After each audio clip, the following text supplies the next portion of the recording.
araw sa inyong lahat. Bago natin simulan ang ating kwento, ako nga pala si Don Romantico ng Lover Story.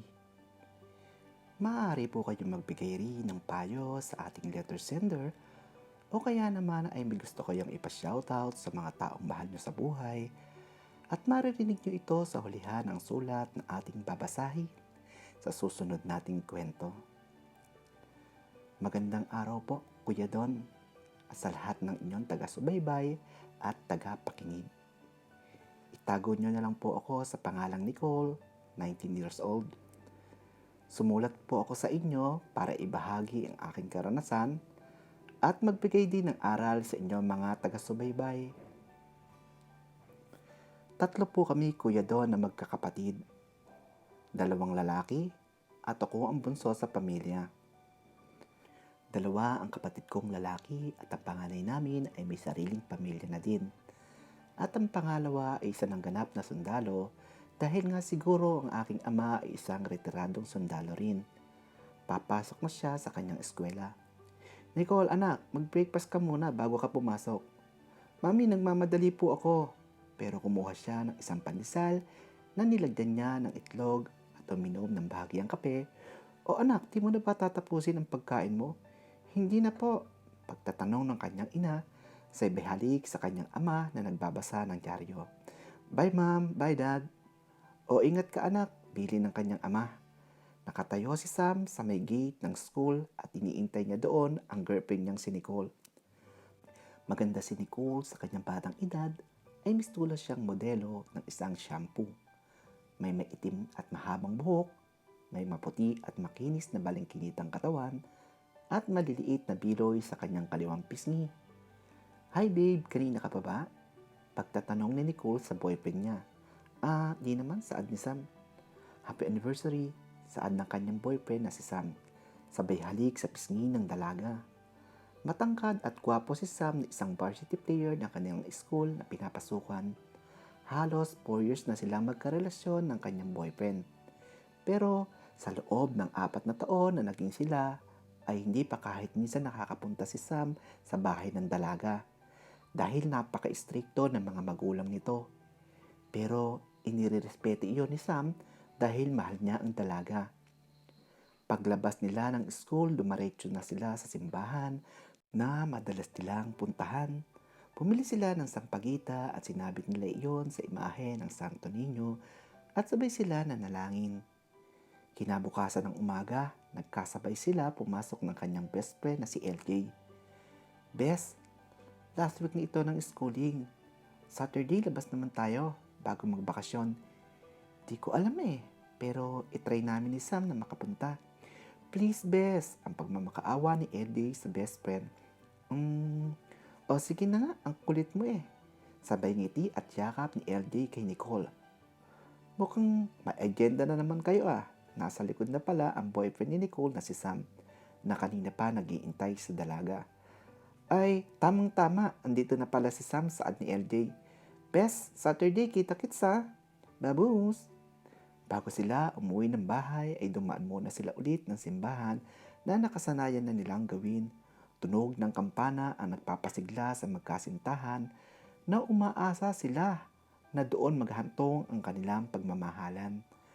Araw ng Sabado, nagkita-kita sila ng kaibigang si LJ kasama ng iba niyang kaibigan at nagpunta sila sa isang resort na di kalayuan sa kanilang bayan. Masaya ang bawat isa hanggang sa nagpaalaman na ang magkakaibigan, pero malakas na ulan ang mga oras na iyon at tiyak nagagabihin sila sa pag-uwi ng bahay. Hinatid ni Sam ang nobya hanggang makapasok ng gate at nagpaalam ang dalaga sa binata na binigyan naman ng pamamaalam na halik. 10:00 pasado na nang dumating siya ng bahay. Ngunit nasa bintana ang ama ni Nicole na kanina pang nag-iintay sa kanya. At nabigla ito sa nakita niya sa ginawa sa kanyang anak. Sinalubong na siya ng kanyang ina sa pintuan ng bahay. O anak, bakit ngayon ka lang gabing-gabi na? Di ka naman ginagabi ng ganito. Ano pang nangyari at basang-basa ka? At saan ka ba nagpunta? Ang sunod-sunod na pagtatanong ng ina sa dalaga na may halong pag-alala. Sa kaibigan ko po, kina RJ, ang saad ng dalaga sa kanyang ina. Sinong lalaking yung naghatid sa'yo? Nobyo mo ba? Ang malakas na pagtatanong na may halong galit ang tanong sa kanya ng kanyang ama habang bumababa ng hagdan. Tumungo lamang ang dalaga na halatang nabigla at di niya na alam na nakita sila ng kanyang ama. Mabilis na pumagitan ang kanyang ina. Tatay, ano ka ba? Tama na, gabi na, hayaan mo muna makaligo at makapagpahinga ang anak mo. At baka magkasakit, basang-basa siya oh. Ang mahinahong pigil ng kanyang ina sa kanyang ama. Sige anak, umakyat ka na at makaligo ka na. Nicole, hiwalayan mo na ang lalaki na yan ha? Ang matapang na utos sa kanya ng kanyang ama. Hindi pa tayo tapos Nicole at manalintik ka sa akin ng lalaki na yan. Patakbong tinungo ng dalaga ang hagdan pataas ng bahay. Hikbi at takot ang nararamdaman niya dahil sa loob ng 4 na taon na nilihim niya ang kanyang relasyon sa kanyang nobyong si Sam. Habang naliligo siya ay sabay din ang pag-agos ng kanyang mga luha. Naninimbang siya kung ano ang dapat niyang gawin. Nag-aalala siya na baka saktan ng kanyang ama ang kanyang nobyong si Sam. Kung ano ang makakabuti sa iyo mahal ay gagawin ko. Mahal na mahal kita. Yun ang tanging nasambit niya sa kanyang sarili. Gusto niya mapawi ang sakit na kanyang nararamdaman. Mga patak ng luha na kumakawala sa sakit na kanyang nararamdaman ay gusto niyang mapawi sa agos ng tubig na bumabasa sa kanyang buong katawan. Matapos niyang makapaligo ay kinuha niya ang kanyang cellphone at may mga message doon. Kumusta, babe ko? Ano ang gawa mo? Nasa bahay na ako. Ang message sa kanya ng kanyang nobyo. At may 3 missed call na din ito. Muling nagring ang kanyang phone at lakas ng loob niya itong sinagot. Hello babe, kumusta ka na? Ang tanong ng nobyo sa kabilang linya. Babe, okay lang ako. Ang mahina niyang sagot kahit pigil niya ang kanyang sarili na gusto nang kumawala ang kanyang luha. Babe, ito lang ang tandaan mo ha. Kahit na ano mangyari, mahal na mahal kita. Lagi mo tatandaan yan at mag-iingat ka lagi. I love you babe. Ang mahina niyang sabi sa nobyo. Matutulog na ako. Bye. Sabay tulo ng kanyang mga luha at impit na iyak ng dalaga. 4 na sulok ng kanyang kwarto lang ang saksi sa sakit at bighati ng kanyang nararamdaman. Sunod-sunod na tawag ng nobyo ang naririnig niya sa kanyang cellphone, ngunit di niya masagot iyon dahil sa kanyang pag-iyak. Alam ng nobyo niya na may di magandang nangyayari sa nobya. Nakatudugan niya na ang kanyang pag-iyak. Ilang araw na ding nag-aalala ang kanyang nobyo sa sitwasyon ng kanyang nobya dahil kahit text o tawag niya ay ayaw sagutin at madalas pang off ang phone nito. Dahil sa mahal niya talaga ang nobya at handa siya sa anumang mangyayari, ay nagpasya na puntahan ang bahay ng dalaga dahil walang mangyayari kundi niya aalamin ang sitwasyon nito. 9:00 ng umaga kumakatok siya sa gate. Tao po, tao po. Narinig ni Nicole ang pamilyar na boses. Tinungaw niya sa bintana at nakita niya ang kanyang nobyo. Madali niya tinungo ang hagdan para bumaba. Nicole, please, mag-usap tayo. Ang pagmamakaawa at hiyaw ng binata. Lumabas si Nicole sa kanilang bahay at mabilis na tinungo ang gate para pakalmahin ang binata. Saan ka pupunta? Ang hiyaw na pabulyaw ng kanyang ama. Kausapin ko lang po si Sam, Dad, please. Tinungo ng dalaga ang binata. Sinabing bumalik ka. Hindi nakandado ang gate kaya't nakapasok si Sam. Sam, please, umalis ka na. Ang hiyaw ng dalaga sa nobyo. Pinagitnaan ng dalaga ang dalawa, Ngunit mabilis na nasugod ng suntok ng kanyang ama si Sam. Baksak si Sam. Umiiyak na ang dalaga na tinungo ang nakahundusay na binata. Nakaluhod siyang tangan ang binata. Dad, please, wag na po. Nagkataon naman dumating ang ina ni Nicole na galing sa palengke. Ay, Diyos ko po! Ano ba ang nangyayari? Ang pagtatanong na may halong takot. Inawat ng ina ni Nicole ang asawa nito. Please Sam, umalis ka na. Pagmamakaawa ng dalaga sa nobyo. At patakbong pumasok si Nicole sa pinto ng kanilang bahay. At may mahabang galabog ang nadinig nila. Sa pagmamadali ng dalaga ay natalisod siya ng isang baitang ng hagdan ng bahay na siyang ikinahulog nito. Mabilis na tinungo ng mag-asawa ang anak at nakita nila. Nakahandusay ito sa sahig na marmol ng kanilang bahay. Hiyaw ang ina ni Nicole na, Diyos ko po, ang anak ko. Tulungan niyo kami. At narinig yon ng binatang si Sam. Kaya tumakbo din ito papasok ng kanilang bahay. Babe, gising babe, ang pagtaghoy ng binata. Karga niya ito sa kanyang bisig at patakbo niya itong nilabas na mabilis namang nakuha agad ng ama ni Nicole ang kanilang sasakyan. Sinugod nila sa malapit na hospital ang dalaga. Habang nasa labas ng emergency room, ay nagintay ang mga magulang ni Nicole at si Sam. Nobya mo ba ang anak ko? Opo, ang mahinang sagot ng binata sa ama ni Nicole. Tito, sorry po. Naglihim po kami sa inyo ni Nicole. Mahal na mahal ko po ang anak niyo. Ilang araw niyang hindi niya sinasagot ang mga tawag ko. Kaya nagpasya na po akong puntahan siya sa bahay niyo. Di ko po gusto ang nangyari. Walang gusto na mangyari ang ganito. Ang malumanay na boses ng ama ni Nicole na halatang hindi nagalit. At biglang lumabas ang doktor mula sa emergency room. Dok, saklit po.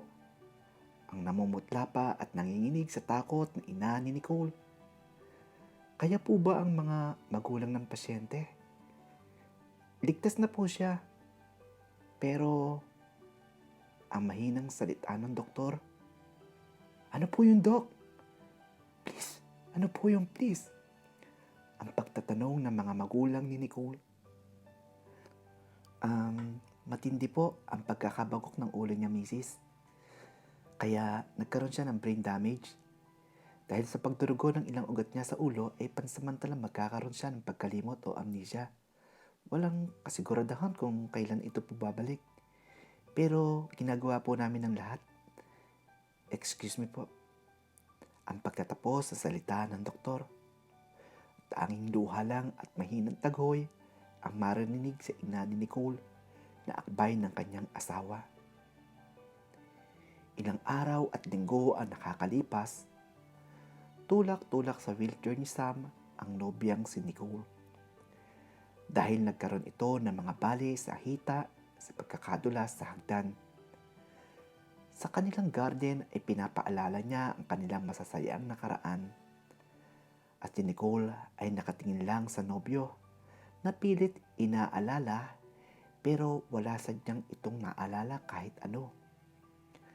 Halika na kayong dalawa at lalamig na ang sabaw. Nagluto ang Tito Boy mo ng bulalo, ang ama ni Nicole. Paborito niya kasi yon, ang bulalas ng ina ni Nicole. Tito, tita, pwede po ba hanggang bakasyon ako po mag-aalaga kay Nicole? Oo ba? Basta ba alam namang magulang mo, baka hanapin ka nila. Ay hindi po, nasa Canada po sila ngayon. At sa magpapasko pa po sila babalik. At pinapaalam ko po kung nasaan ako. Lagi nga pong kinakamusta nila ang lagay ni Nicole. O siya, ikaw ang bahala. At tumingin lang siya sa dalaga at ngititian lamang siya nito. Isang araw, namimili ng prutas sa isang grocery si Sam na makita niya ang best friend ni Nicole na si LJ. Sam, kumusta na ang bestie ko? Nabalitaan ko ang nangyari kay Bes. Pagaling ka mo siya ha. Okay, makakarating. Sam, may gagawin ka ba? Baka pwedeng patulong, may papagawa sana ako sa apartment ko. Maagang naghiwalay ang mga magulang ni LJ, kaya natuto itong manirahang mag-isa at maging liberated. Alam niya na may boyfriend ito, pero di niya na inalam kung nasan ito. Pasok ka. Upo ka muna, Sam. Ang pag-aalok ng dalagang best friend ng kanyang nobya. At dali itong pumasok sa kanyang kwarto. At paglabas nito ay nakasuot na lang ito ng maiksing miniskirt at maiksing puting t-shirt na aninag na kung ano ang nasa loob nito. Ano ba ang papagawa mo, LJ? Itong lababo, nagbabara kasi eh. Hindi ko alam kung paano ko gagawin. Bigla yumukod ang tuhod ng dalaga habang tinuturo ang ilalim ng lababo. At sa pool niya sa kanyang paningin ang kaputian at mapilog na hita ng dalaga. At sinimula ng binata na tanggalin ang pagkakabara at mabilis naman niya na natanggal ang pagkakabara nito. Okay na, LJ. Malakas na ang daloy ng tubig. Sige, magpapaalam na ako. Tinungo ni LJ ang rep at may kinuha ito. Ay, mamaya ka na umuwi. Magpalamig ka muna. Sabay abot sa basong may yelo. Alak ito ang sagot ni Sam. Gusto niya sanang tanggihan, ngunit nilalagyan na ng alak ng dalaga ang baso. Sabay abot sa kanya at nag-aalangan niyang kinuha ito. Kwentuhan sila tungkol sa mga dating kaibigan. At minsan napapadako ang kwento kay Nicole na nobya niya. Kawawa ka naman. Napapagtiyagaan mo siya. Hindi mo alam kung kailan magbabalik ang katinuan niya. Nabanggit na siguro ito dahil nakakarami na ng inom ang dalaga. Samantalang ako, libreng-libre, ang sabay tawa ng malakas ng dalaga. Medyo tinamaan na din siya ng kanyang iniinom. Naging malikot ang kamay ng dalaga na parabang hinahamon siya. Nilalaro-laro ng dalaga ang tainga ng binata. Minsan, dumadako ito sa pagpisil-pisil sa kanyang muscle at sa kanyang dibdib. Naglalaban ang kanyang antok dahil hindi siya sanay uminom ng hard na inumin. Nahihiya lang siyang tanggihan kanina ang dalaga. Nagising ang binata sa kanyang pagkakahiga na tanggal ang kanyang damit. Pero nakasuot ang pantalon, pero tanggal ang pagkakalalag ng kanyang sinturon. Ano ito? Ang bulalas niya pagtatanong sa kanyang sarili. Ay, gising ka na pala, Sam. Nakatapis lang ang dalagang si LJ na naligo na galing sa banyo. Natatawa-tawa na pumasok sa kwarto. At mabilis na inayos ng binata ang sarili at lumabas na ito. At ilang linggo at buwan ang nakaraan ay patuloy siya sa pag-aalaga sa kanyang nobya, ngunit nakakalakad na ito ng maayos at patuloy pa din siya sa pagpupursigi na maibalik ang kalinuwan ng pag-iisip ng dalaga. Isang hapon pumunta sila ng simbahan. Kumusta na kayo ng bestie ko? Kilala niya ang boses na yon na nagmumula ang tinig sa kanyang likuran. Okay lang, LJ. Magsisimba kami ni Nicole. Samantalang nakatingin lang si Nicole kay LJ at pilit na inaalala kung sino ito. Dahil malapit na magsimula ang misa at nagsimula na ang pagkalembang sa kampana. Patuloy ang pag-uusap ni LJ at Sam at kung may anong narinig na tunog ang dalaga na pamilyar sa kanya. Unti-unti, pero malabo pa ang mga detalye. Pero pag napapakinggan niya ng gusto, ang tunog ng kalembang ay may kung anong ulirat ang nabubuhay sa kanya. Unti-unti niya naalala ang nakaraan. Ang kampana. Ang kanyang pagkadula sa hagdan. Hindi napansin ni Sam at LJ kung ano ang nangyayari kay Nicole. Ngayon, Nagbalik na ang alaala ni Nicole. Nakilala niya na ang kanyang boyfriend na si Sam at best friend niyang si LD. Ngunit nagtatalo ito.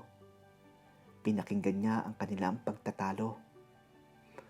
Mabuti pa siya lagi mo kasama. Ako ayaw mo kumustahin. Buntis ako at ikaw ang ama. Ang saad ni LD sa nobyo niyang si Sam. Hindi maaari. Mahal ko si Nicole. At walang nangyari sa atin. Bakit ako nabuntis kung walang nangyari sa atin? Ang depensa at pagpapaliwanag ni LJ. Umalis ka na. At kung ayaw mong pagtulakan kita, ang sabi ng binata kay LJ. Hindi alam ng binata na nasa tamang kaisipan na ang nobya. Subalit, pinagpatuloy lang ni Nicole ang nakaraan na kunwari wala pa ang kanyang alaala. Halong inis, pagkasuklam ang nararamdaman niya. Sana, di niya na lang nalaman ito. Napakasakit. Kimkim niya ito. Plano niya itago muna sa nobyo ang lahat para makapag-isip siya. Pero patuloy pa din ang pag-aalaga ng kanyang nobyong si Sam sa kanya na nakikita niya at pinararamdaman sa kanya na mahal siya nito. Isang araw, namamasyal sila sa park. Babe, bibili kita ng ice cream. Madalas natin niyang kainin dito. Paborito mo yun, di ba? Kunyari, nag-iisip ang dalaga. Ngunit alam ng dalaga kung paano ginagawa ng nobyo ang lahat na tulungang magbalik ang kanyang alaala.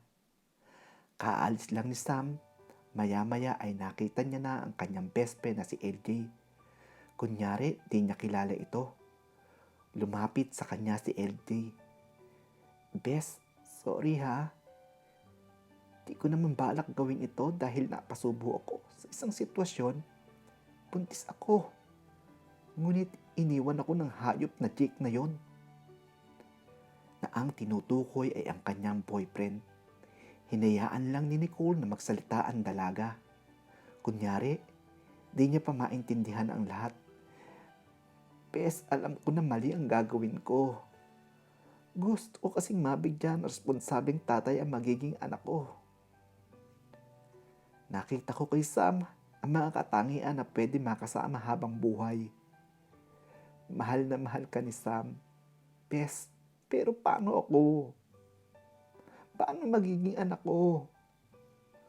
Tumulo ang luha ni Nicole at sumagot siya. Bakit siya pa? Alam mo ba gusto kitang saktan sa ginawa mo?